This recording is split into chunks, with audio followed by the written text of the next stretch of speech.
Hi friends, I'm Dr. Ganguly. Welcome to my channel. So a few days ago I came across a postdoc fellowship, and interestingly this fellowship had the word distinguished in front of it. So that piqued my interest and I took a deeper look at this fellowship. I'll just discuss this with you because it essentially lists out many factors which are part of most applications for postdoc, and so it will help you prepare in general your CV as well as your research predilections in case you are planning to get a distinguished type of postdoc. So this is essentially the Grainger Distinguished Postdoc Program, and this is given by the university UIUC. So it's the University of Illinois at Urbana Champaign. So essentially this is given by the Grainger College of Engineering, and there are many such fellowships and there are various departments and research centers within the university and within the engineering departments which you can consider. So it not only includes regular departments such as mechanical, aerospace, computer science and so on, but also some research centers and units which essentially work between the departments, so multidisciplinary type of research centers. Now this is a full-time postdoc positions. Benefits are covered and it's of 12-month timetable. So this is an important fact to always consider in a postdoc positions if benefits are there, because essentially, especially if you are in the US, benefits are very important. You need to have some kind of health insurance coverage or it's very expensive and sometimes dangerous. So that's something to keep in mind. Now this postdoc is essentially for 1 year, and then this can be extended based on your performance. So as usual in postdoc position, there is some element of uncertainty tied to this process because a lot of it depends on funding, success of grants and so on. So it's generally possible to extend postdoc positions in general unless the funding situation gets very bad. Now the salary is based on your experience, your qualifications and whatever you bring to the table. You must have a PhD in the relevant field.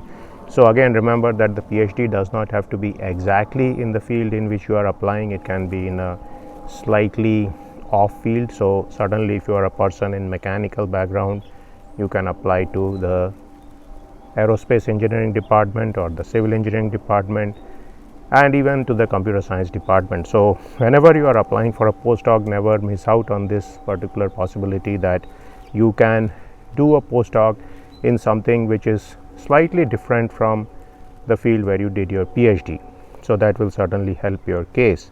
Now this PhD must not have been a very long time ago. So in this case the period is 10 years. So essentially that gives you a lot of time, and the total length of this postdoc program is 5 years. So essentially that also gives you an estimate about what the university would consider as a maximum period for a postdoc. So again, there is this discussion of how long should you postdoc. So I would say that this 5 year of postdoc being maximum in this Grainger Distinguished Postdoc Program gives you a good idea about this number. You should not postdoc for more than 5 years if it's possible.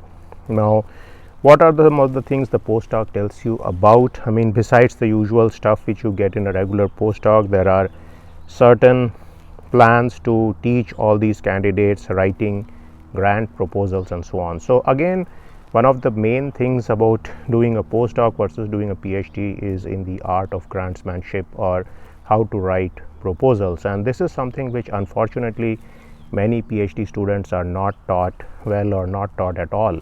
And so it's good that this particular postdoc is looking at how to teach people some of these aspects about writing grants, because as you know, writing successful grant proposals is one of the main things as far as the academic research system is concerned.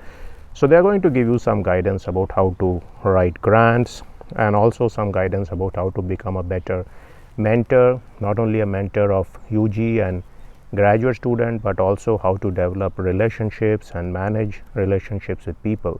So this is again a lacuna in the training of PhDs, is that sometimes their hard skills are very strong relative to their soft skills. So one of the problems which happens with time is that soft skills tend to become more important, because all the people in the field have good hard skills in terms of knowledge of their field, in terms of knowledge of the mathematics, computer tools, writing capability, and so on.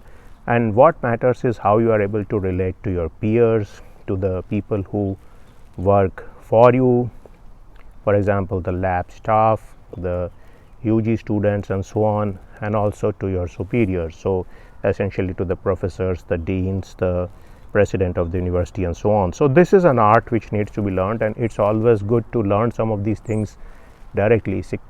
What happens is that you can pick these over time, and it may take you many years to pick this up, but sometime if you take a few courses from, for example, the management departments or the psychology departments or the sociology department, it can give you a jump start as far as soft skills are concerned. Now beside this, you need 3 letters of references, you need your CV, you need your transcript. So this is another interesting part, is that several times postdoc positions have started asking for transcripts, and essentially you do not need to send the official transcript. It can be a document which you have certified, but later they will check its veracity by asking you for something from the university directly.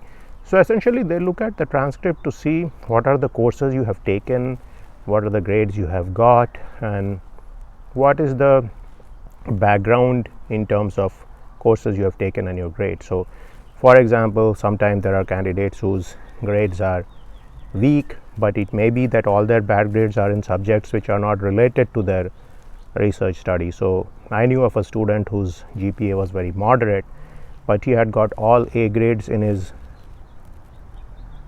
engineering courses, and his C and D grades were all in some humanities and social sciences courses he was forced to take because of the curriculum requirements. So in this case, if he is going to do research on some problem, this may not have too many deleterious consequences. So they always look at the transcript to figure out some of these issues. Of course, if you are going to do your postdoc in solid mechanics and you have a C or D grade in solid mechanics or mechanics, that may not be a very beneficial thing to do, and in those cases you would need a lot of journal publications and a lot of improvements later on in your resume to show that you have compensated for that bad start in the starting phase of your research life.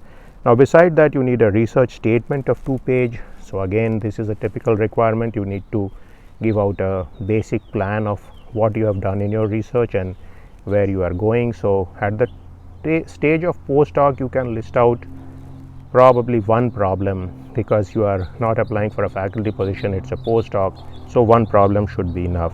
Beside that, there is also a requirement for a diversity statement of 1 page, and as I have mentioned before, diversity statements are becoming more and more important, and they are almost a requirement in many universities. So in these statements, you essentially make the case as to why your background helps you understand diversity, helps you mitigate the effects of problems which are caused by lack of diversity, and so on. So if you are a female candidate, this is simpler to write.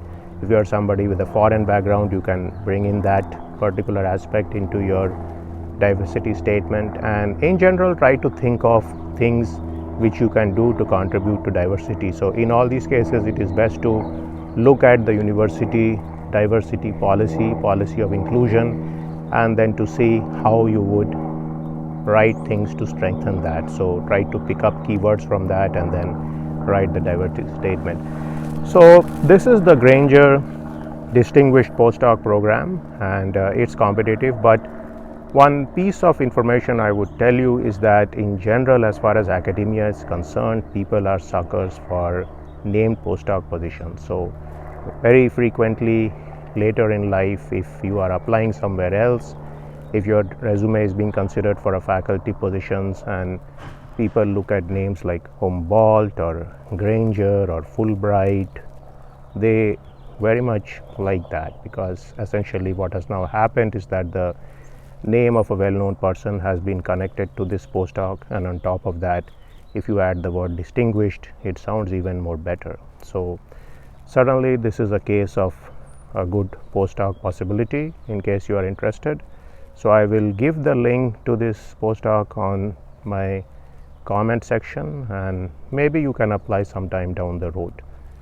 So that was my take on the Grainger distinguished postdoc position. Since I started making videos on postdoc topics, my Google feed and YouTube feed keep sending me more videos on postdoc positions and so on, and so I also see some of those videos and I get various links in Google, and now I have started coming across various named postdocs which I didn't know, so I like to share it with the viewers. So I hope this video is useful for you.